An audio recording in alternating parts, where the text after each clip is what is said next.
প্রিয় শিক্ষার্থী ভাই বোনেরা, আসসালামু আলাইকুম। এর আগের ভিডিওতে আমরা ঢাকা বিশ্ববিদ্যালয়ের খ ইউনিটের ভর্তি পরীক্ষার মান বন্টন নিয়ে আলোচনা করেছিলাম। সেখানে আমরা বলেছিলাম যে ঢাকা বিশ্ববিদ্যালয়ে ১২০ মার্কের ভর্তি পরীক্ষা অনুষ্ঠিত হয়। তার মধ্যে ২০ মার্ক হচ্ছে আপনার এসএসসি, এইচএসসির রেজাল্টের উপরে, আর ১০০ নাম্বার হয় আপনার এমসিকিউ এবং লিখিত পরীক্ষা।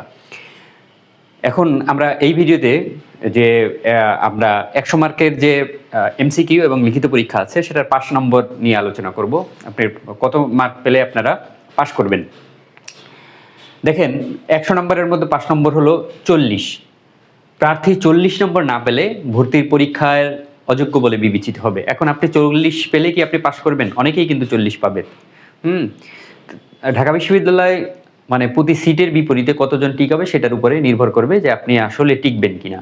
ঠিক আছে? কিন্তু ন্যূনতম ৫ নম্বর আপনার থাকবে ৪০। ১০০ নম্বরের মধ্যে ৪০। তার মধ্যে কি হবে? একই সঙ্গে ভর্তি পরীক্ষায় পরীক্ষার্থী এমসিকিউ অংশে আপনার উত্তীর্ণ হতে হলে বাংলায় ন্যূনতম আপনার ৫ পেতে হবে।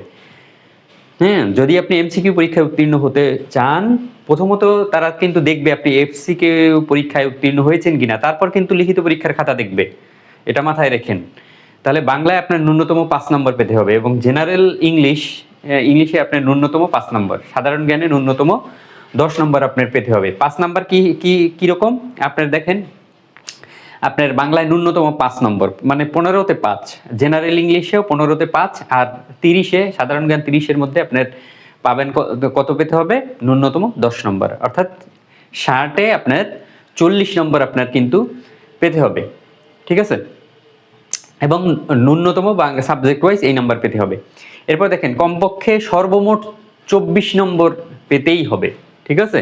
যদি আপনার কি হয়, আপনার মানে আপনি যদি আপনার এমসিকিউ পরীক্ষা আপনি চিন্তা করেন,